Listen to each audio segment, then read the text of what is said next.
นี่ไอ้มันคลาดไม่กระด้างเต้ชับเต้เต้ปูสมจูนปูไอ้สำนักละ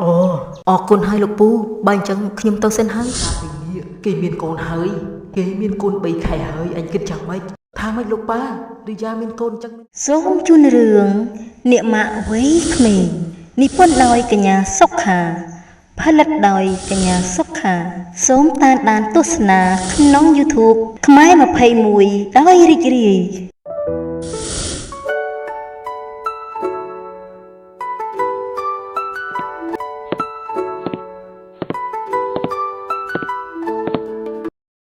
ป้ายังไม่ให้ป้าตาเกพรวมเต้ป้านี่ไอ้เมียนมุกมาสู่ตีดไอ้ทั่วไอ้มันใจกิดเตไอ้ทั่วเอาเยอะอ่ะมาหมกเมนบ้านในทางไม่ลูกป้าไอ้เมียนตังติดหาที่ยาไปเนี่ยเกเมียนโกนเฮยเกเมียนโกนใบไข่เฮยอันกินจังไหมทางไม่ลูกป้าดูยาเมียนโกนจังเมียนเต้เขียมคลายเจียวปุกเกให้ลูกป้าบางจังขยมตัวเลี้ยงสั้นชบสันเกมันตัวอนุญาตอ้อยไอ้ตังตีนี่ไอ้จองเต้ลูกป้าขยมจองตะจุกเลี้ยงลูกป้ากุมขดขยมไอ้ขยมเต้าไตนิยัยไอ้ดัดสัตให้ลูกป้าเบอร์ไอ้จองเต้ากับเต้าจอป้าจูนปูไอ้สำนางละบาดป้าชาติไงเนี่ยไอ้จูนเนี่ยเต้าได้เลยในจุกกาบ้านเต้เพราะขยมนบเตียอยู่เต้าโดยจิตทับนะขยมจองรอเนบแบบซีมสกัดนะชาติบางจังขยมนมไอ้เต้าสำราญโนจุกกาคือจอគ្នាក៏ចង់ទៅមើលចំការគ្នាដែរបើអញ្ចឹងយើងទៅថ្ងៃនេះទៅព្រោះខ្ញុំមិនចង់នៅផ្ទះទេនេះឯងចង់ទៅថ្ងៃនេះអញ្ចឹងហ៎បើអញ្ចឹងឯងប្រាប់លោកអ៊ំហើយឬនៅខ្ញុំបានប្រាប់ហើយថាខ្ញុំទៅលេងចំការឯងបាន4-5ថ្ងៃបើអញ្ចឹងយើងទៅទួនមេត្រជានេះឯងមិនខ្លាចមេក្តៅទេឆាប់ទៅទៅ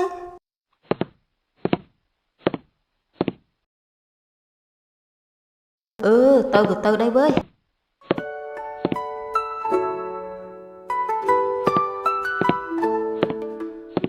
ជុំរៀបសួរលោកពូសុខសប្បាយទេអូក្មួយផានេះក្មួយមានការអីមានទេបានជាមកដល់ផ្ទះពូបែបនេះលោកពូក៏ដឹងដែរថាខ្ញុំមកនេះចង់និយាយរឿងអីនោះពេលនេះរីយ៉ានៅទេ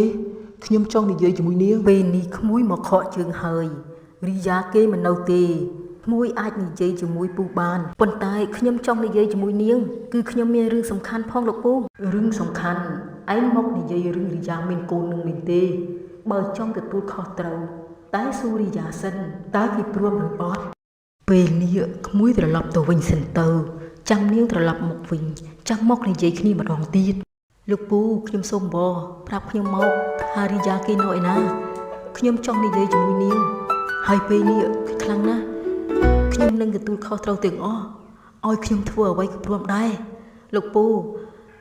ប្រាប់ខ្ញុំមកថារីយ៉ានៅឯណាបើក្មួយស្រឡាញ់រីយ៉ាបែបនេះពូក៏មិនហាមឃាត់ដែរពូប្រាប់តចោថារីយ៉ាគេនៅឯណាកូនរីយ៉ាគេនៅចំការមួយឆាតខ្ញុំនឹងផ្ញើទីតាំងឲ្យឯងឆាប់ទៅហើយពូសូមជូនពូឯងសំណាងល្អ